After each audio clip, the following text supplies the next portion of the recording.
Voilà à quoi ressemble une salle d'opération. Elles peuvent différer en fonction des hôpitaux, elles peuvent être plus ou moins modernes,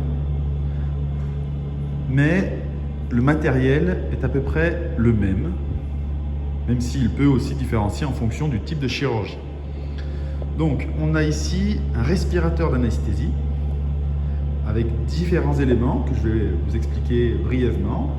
Donc ici le scope par lequel on surveillera toutes les constantes du patient, la saturation, la tension artérielle, la fréquence cardiaque,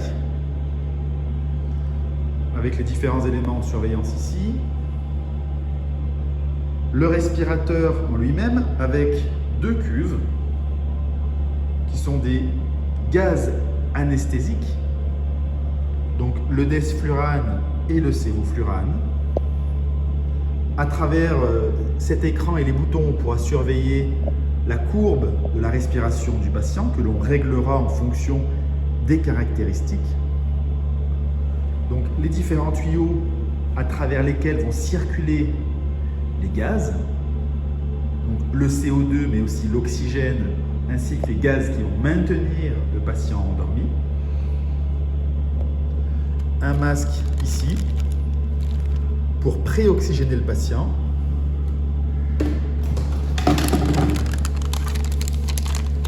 Donc ici, on retrouve une sonde d'intubation, ce qui va permettre au patient de respirer à travers la machine pendant qu'il sera anesthésié.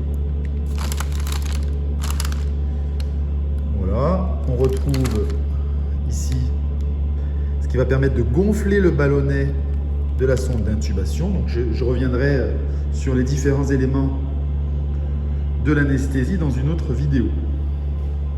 Ici se trouvera la table d'opération. Donc il y a un socle sur lequel on va venir poser la table d'opération. Donc c'est très lourd et on pourra régler en fonction des besoins les différentes positions.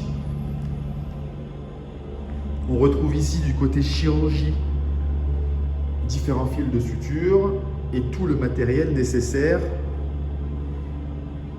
pour pratiquer une chirurgie de manière classique. Bien sûr, il y a beaucoup d'autres éléments qui sont en réserve. Des tables, différents appuis, parce que pendant l'anesthésie, vous êtes totalement immobile, vous n'êtes plus capable de bouger différents membres, et ils donc doivent être reposés sur différents appuis. C'est essentiel pour ne pas avoir de lésions nerveuses notamment. Très souvent, il y a un écran dans les salles d'opération qui permet de visualiser les imageries, les radios, les scanners. Un ordinateur ici qui va nous permettre très souvent de rentrer tous les éléments qui sont réalisés pendant l'intervention, les médicaments qui sont donnés, les constantes qui sont prises en continu et les différents temps chirurgicaux. Et on retrouve ici, ce qu'on retrouve dans absolument toutes les salles d'anesthésie, un chariot d'anesthésie avec tous les médicaments qu'on utilise pendant une intervention, ou qu'on doit utiliser pendant l'intervention.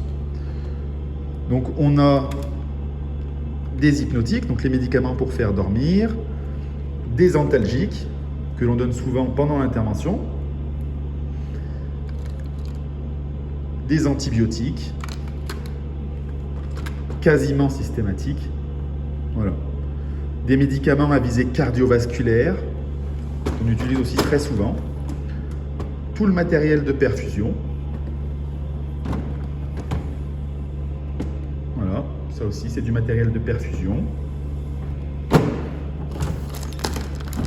Les différentes sondes d'intubation, parce qu'il en existe différentes tailles, différents types en fonction de la chirurgie et de la corpulence du patient. Et ici, ce qu'on appelle des solutés de remplissage, donc différents types qui vous seront expliqués dans une autre vidéo.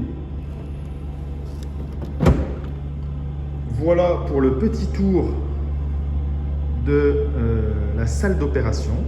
Voilà. N'hésitez pas si vous avez des questions. Si jamais je retrouve des salles d'opération qui sont très différentes avec des caractéristiques uniques, je n'hésiterai pas à vous les montrer. À très bientôt.